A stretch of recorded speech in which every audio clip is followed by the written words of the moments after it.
Welcome to today's edition of Daytime Dialogues. This is actually the 40th edition, and it is a great pleasure to welcome one of the great Jewish educators of our time, Rabbanit Malke Bina.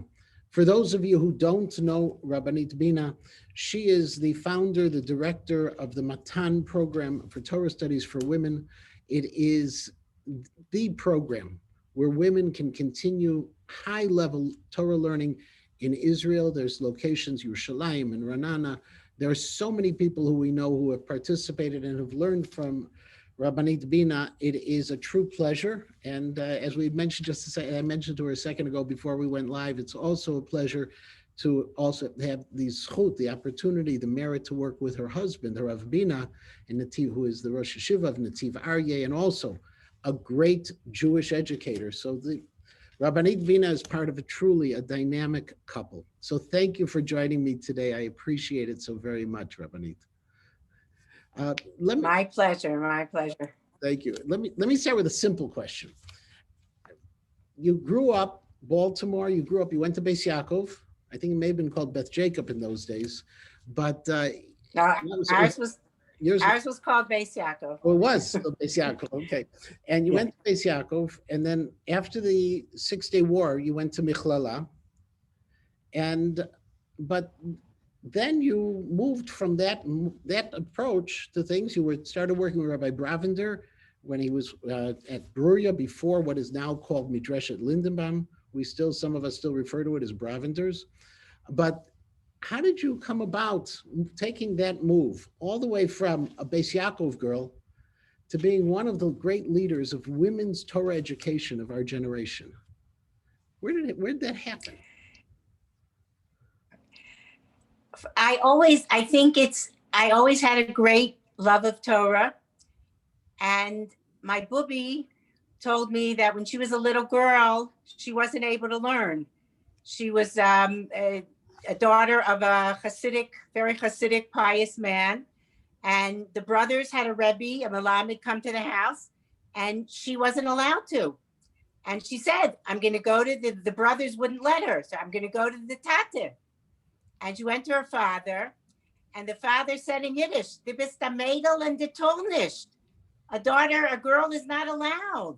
And she said she was so happy when I started learning Chumash because she always wanted to learn more. It only happened when she got married and her husband would learn with her a bit.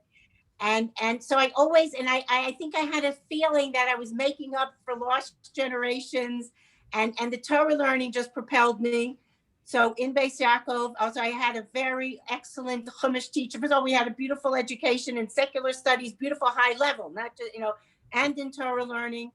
My Chumash teacher was Rav Aaron Lichtenstein Zatzal. She's also Zal. I think she's still alive. Rivka Wunder, an excellent Chumash teacher, Rav Lichtenstein's cousin, and she also gave me that love of learning and researching and the Parshanut.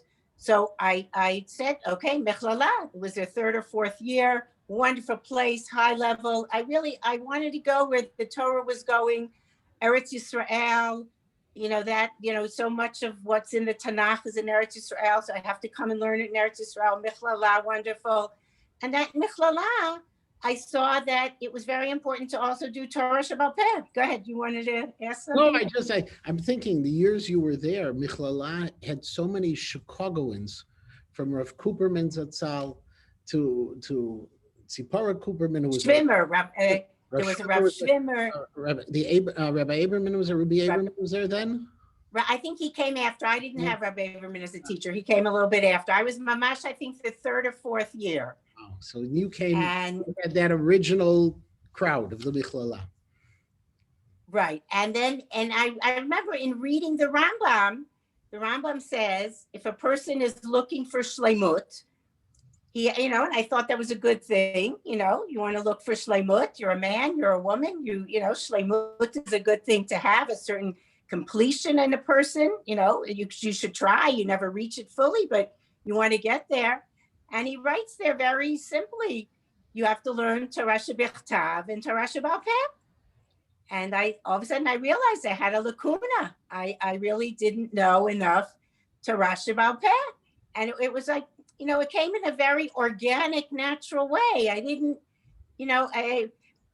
I was a good girl growing up, and I think I still am. I even still consider myself a little bit Beis Yaakov. I don't, because you want to lift the Torah, you want to give, I think we've given so much more energy of Torah to so many women around the world. It elevates Torah, and that's what the person's, that's the role of a person. And it had to be, if you're doing it, you do it seriously, you do it at a high level. It just kind of one thing led to the other, and it happened.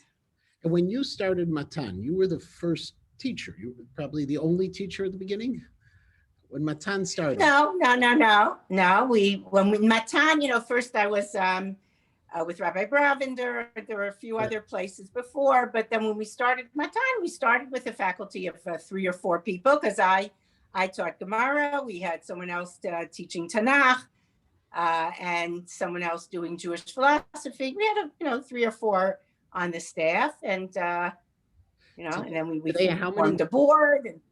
How many women study at Matan today? Oh, today, thousands, and now with on the Zoom, we just said about the Zoom, so many people from all around the world are joining, but even in our buildings, in our beautiful building in Yerushalayim and in Ranana, it's in each place over the week, the course of the week, each branch has 35, 40 shiurim a week, and the different programs, scholars programs, halacha programs, Tanakh, Gemara. So there are a lot of people that are at Matan. So you mentioned earlier that you still consider yourself a Beis Yaakov girl, and to your credit, you've been able to walk a very careful line between those people who want to schlep you to the right and those who want to schlep you to the left. And so you have some connection with Jofa, which is normally identified more to the left, and yet your position and your teaching is comfortable with many people who are to the right of the in the Dati Leumi world, in the Chardal world. How have you been able to manage that, be able to be on both sides and be able to work with everybody? What's the secret?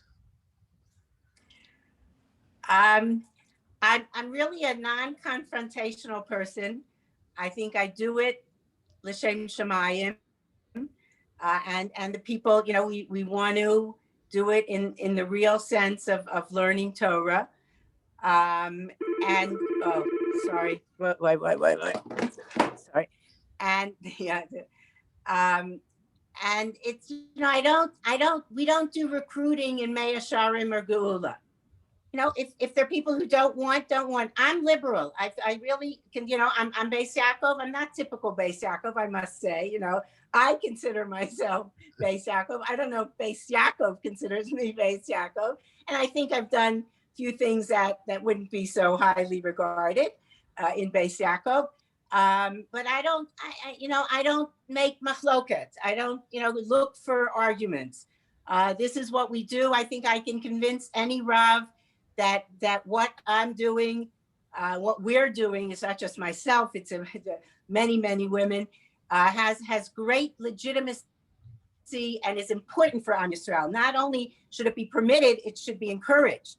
If I have a one-on-one with somebody, because there's been so much more of learning, of family life, of people really connecting to Torah because of the ability to learn, that I don't have any difficulty. I don't have any difficulty in myself in doing what we're doing.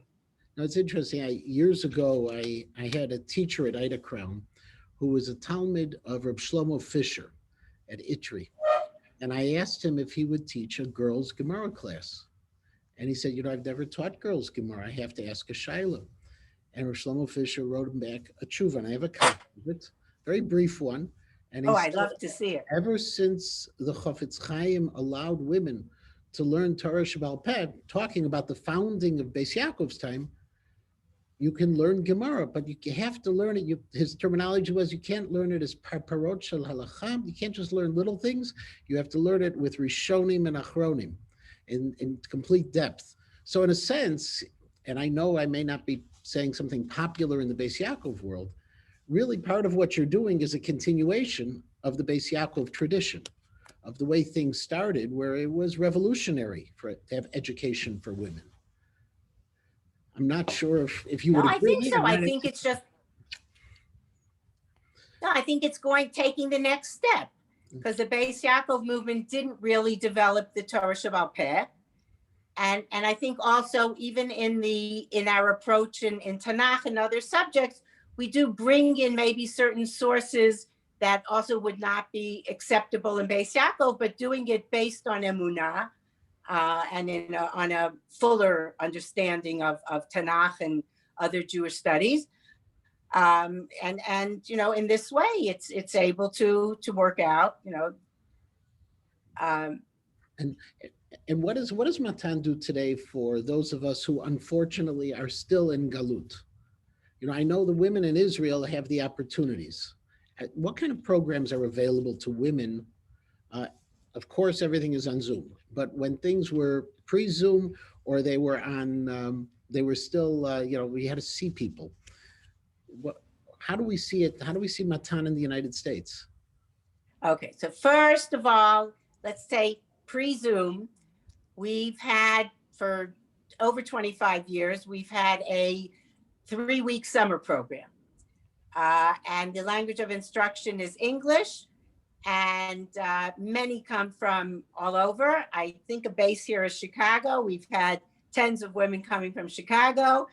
We've had several women, I'm not going to mention names, but who've come already 20 years or 10 years, and they come every summer. This past summer, of course, they weren't able to come. We had a 2-week program Zoom, which we'll be doing that again, in addition to a 1-week live summer program in Israel. And we also, because of the Zoom, we're giving many more classes in the afternoon. That's morning in the United States. So Aviva Zornberg teaches, Shani Tarragon. We have several classes. Yael Ziegler will give a series. We have several afternoon classes in Hebrew, evening programs in English and Hebrew. So if you have to get on the list. You have to get on the Matan list, and then you get all the WhatsApps, emails, reminders. I'm on the list. Oh, okay. Okay. So you see what we get. Yeah. And so thank you. To go back. Thank you for the plug. Oh, listen, my pleasure. My pleasure. But to go back for a second to women's learning in Israel today, between when you made Aliyah and today, obviously, it's vastly different. If you were trying to project between now and let's say 10 years out, how do you think things will change with women's education? Will it just continue as it is? Do you think there are going to be major changes?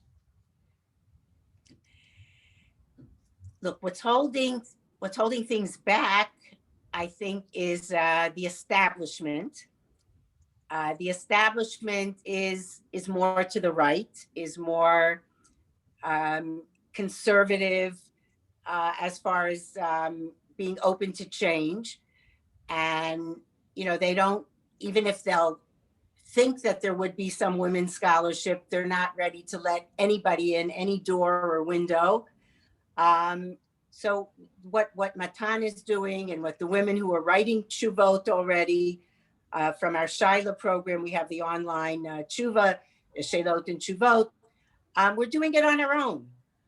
We're doing it. It's like you have a online prati kazeh, or where you can go and ask Shailot. But it's what's going to happen from the establishment. That's there you need more politics and fighting. I think the learning will continue. There'll be more, maybe in high schools, more women who'll be Ramio, that whole area will develop further. But it will still be the Rav is a man. We'll see, if we could push more, and if some people are able to figure out a way to do it in the right, in a pleasant way that works, and where the talented, authoritative, knowledgeable women are able to get to higher positions. we'll try to help them and, see that this can happen. We're working at it. So where are the halachic boundaries? Are there halachic boundaries to where you see women being involved in learning or in other leadership roles? Look, as I'm saying, it's a lot of politics. A lot of times these boundaries are set as are more set by society and by political boundaries than by the halachic boundaries. Halachically, if a woman knows the subject and has been tested and has those who agree and understand, and they themselves are authoritative, and and she's allowed to. Now, in full position of the community would have to accept her. That there are definitely ways that it can happen, as we see with Dvorah Neviah, Dvorah Shofetet, Vayalu Eleha Bnei Yisrael HaMishpat. The people, for want of another leader, for want of a male leader at that time, they would come to her, right? There's the Tachat El Dvorah, she sat in the right way outside, and she judged the people. The people realized that this was a scholarly, knowledgeable woman who was able to give Torah judgments. Others say it's teaching Torah, but similar to that, and teaching and giving Torah judgments to the people. And I think it's almost then Hashem saw this, and he made her into the shofet. At first, the people come, and then she became the shofetet. That she was accepted by the people. So a lot of times it's kind of grassroots, coming from the bottom, moving up. Which slowly we're building up these grassroots. Yeah. Well, you mentioned a moment ago. In fact, I've seen in writing that your title Rabbanit is because you're married to Rav Bina, and not a form of an ordination or something of that nature. That you're taking things. Okay. Well, look, I in the study of halacha, I'm an enabler. I haven't gone through as much as many of the Talmidot of Matan have, of the Talmidot of our Hilchot, our Advanced Halachic Institute. They've gone over, they've been tested, they've written shuvot, they've been tested outside, inside, and everything. These are, who have they call it mishivot halacha. We're not confrontational. We don't throw out, but these are extremely knowledgeable, talented, authoritative women who use the authority where they see fit and where they're given it by the people. And in terms of communities, so it's interesting, Yerushalayim obviously is where you would have a base, because Kimitzion Teitzei Torah. And Ra'anana would seem to be a certain logic because of the nature of that community. In more hardcore, I don't know if the right way of saying it, hardcore Israeli communities, does Matan have the same kind of impact as you're finding in Yerushalayim and Ra'anana? But even in Yerushalayim and Ra'anana, the programs in Hebrew are larger than the programs in English. All our scholars programs are in Hebrew. They're Israeli women, and it happens that maybe even a little bit financially, those are the places we could run it and swing it. But most who join are Israeli. And we have a group in Zichron Yaakov, a group in Beit Shemesh, in Netanya, Rehovot, that are quite Israeli. Some of the branches are even more Israeli than what we have in Yerushalayim and in Ra'anana. But the language, the first language is Hebrew. The first language is Hebrew, and that's how Matan we always started, and that's how it is. I think you may know this. I teach at Ida Crown. When I teach, I have actually a Gemara shir for the girls. I teach the senior honors Gemara girls. And every so often we encounter statements by Chazal or in Tanakh. Like, for example, the one that is always challenging, especially to teenage girls, is the phrase, Kol kvoda bat melech pnima. How do you, that all of the honor of the daughter of a king is inward? How do you explain that when you're teaching your students? And because at the same time, you, Matan, there's so many women who take roles that are not just Pnima. Look, I mentioned Devorah. Mhm. We have Miriam. We have Ruth. We have Huldah. We have there's so many women who took, who without them we wouldn't have Am Yisrael today. No, Um, I'm just curious, and even about Miriam. How do you answer that? Well, kol kvod about Melech Pnima, and then there's Miriam. So it isn't an absolute. Is that the way you would explain it, or? right, right. I mean, it's not a halacha. David HaMelech in extolling there. I was actually saying that parak of Tilim for someone who wasn't feeling well, and I had questions. When you say the parak, you want to say it in 2-3 minutes, and then you don't have the time. But I had some questions there on the psukim around it. If you look there, it's they're interesting psukim there, and also I many times somehow that came out in that context, but I think it's reciprocal. I think men should also be kol kavod ben melech panim. You could in a metaphorical way you can say your pnimiyut, your inner soul, your kavod it comes from your depth, it comes from who you are, from who you build yourself, from your pnim, and you don't want to be a loud person flaunting and just going to the bars and I don't know what I mean that's I think and even in rules of how one dresses, so much is put on the women, the sleeve length and the this and then that, but men also, there's a proper way is hatznei lecheti melokecha. I don't you know I don't yes, a woman, and not only a woman, not only a woman, it's part of a societal part of the societal okay. You're busy. I'm not worried. Yeah. Sorry. Okay. Yeah. So it's in other words, So and I don't. you see the shift. I've seen shifts in my lifetime, and Bli Ayin Hara, you have been part of the reason for those shifts in your work.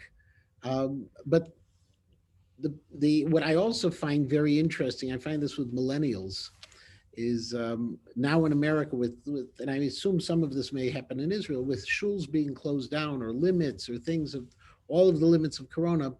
A lot of rabbis are finding a situation that the millennials, let's say the 20s into the low 30s, who have children, the husbands aren't coming to shul on Shabbat.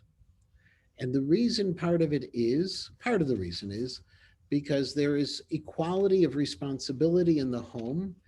And either they say, my wife is taking care of the kids all weekdays because I'm at work and I have to do my job on the weekends, or they say, my wife can't go to shul, she's taking care of the kids, I need to help out. And it's a very strange message for me, because when we were raising our children, my wife and I, no matter what the situation was, it was clear that when it came to Shabbat, it was before there was an Eruv. It wasn't ever a question we would take turns of who would go to shul and who would keep the kids. It was always, I got to go and she davened at home. But these changes, it's interesting, like where those lines are. I don't know if you're seeing that in Israel of there are some differences of roles that we have, right, in Jewish tradition. Things are evolving. I think I'm even a little bit older than you. Uh, but so I have a certain way, let's say personally, that works for myself and my husband, and that worked for us when we were raising our children. But it's a different world. It's a different world, and also, this the I'm asked sometimes questions about the minyan, a woman getting an aliyah, you know, and and the way I think of it, is that if it's with shame, if there's the shem shamayim, if there's a pure intention in it, and this type of davening, check with halachic authorities, that you don't say the Birkat Torah in the morning. You say it before you go up into the Torah. I'm saying I personally don't feel I need it. If someone else reads the Torah, I'm happy for that. I don't have to go up. I find my learning and my going in depth in Torah and using my, being able to use my knowledge of, Chonei Nadat to learn Torah, and thanking Hashem for all these opportunities that I had and what I was able to do. I find that's good for me. But if someone else, there's a younger woman who feels this will really bring her closer to Hashem, and I say that to her.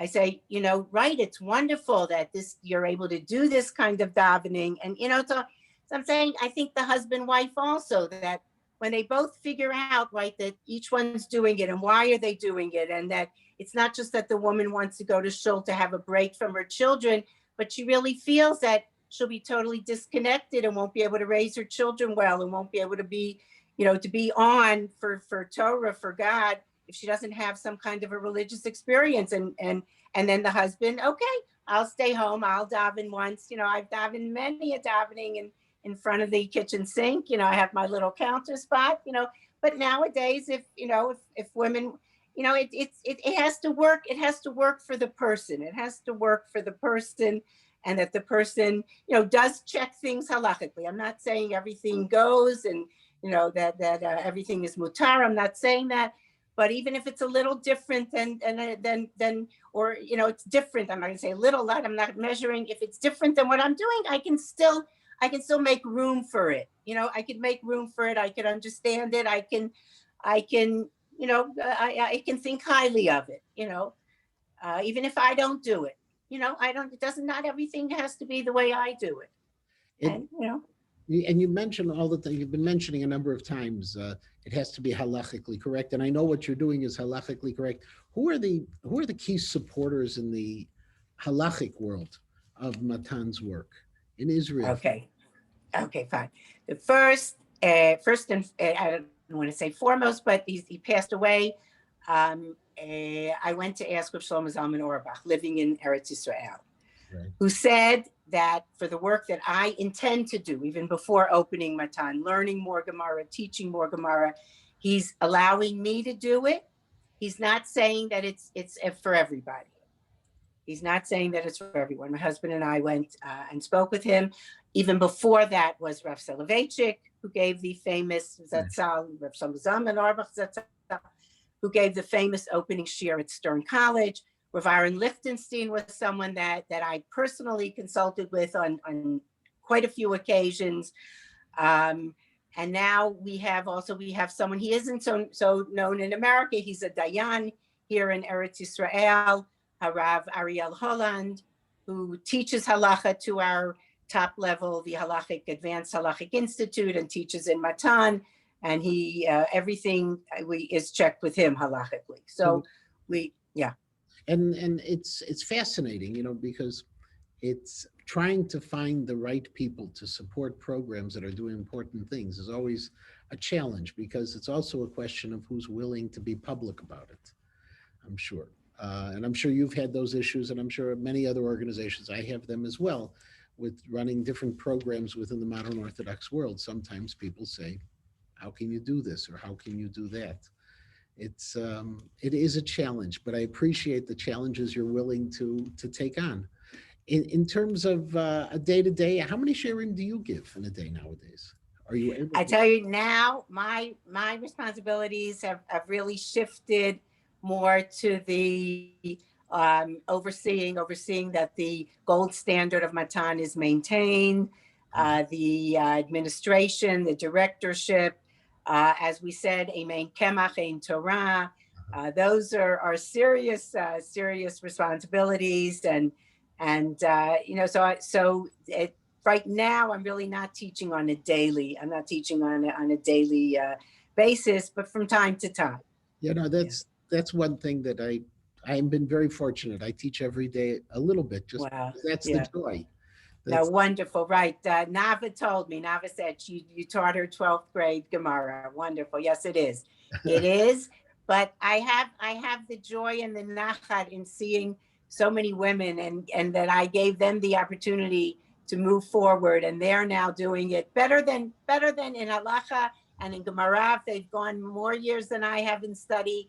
I'm happy to give them and see their They're wonderful shiurim. There are now things that women are giving in Chidushei Torah that are phenomenal. And that gives me nachat and simcha, but I should be able to do a little bit. I should be doing a little bit I more don't mean it. myself. You're right. No, almost. Actually, just on the point of simcha, I think it's the best place also because our time is up already. And I truly appreciate this time together with you. I encourage people to try to access shirim from Matan. They are on a wonderful level. And Rabbanit Bina is really the chalutza who has brought so much in such a beautiful way to all of Klal Yisrael. Please send my best regards to your husband and to your family. Thank you so very much for this time, Rabbanit Bina. And I Thank you. It's been a great pleasure. And if I can't fly to Chicago, at least I can zoom in. That's it. We look forward, though, to seeing you flying it. Have a wonderful Right. Bye. Amen. Thank you so much, Rabbanit Malke. Take care.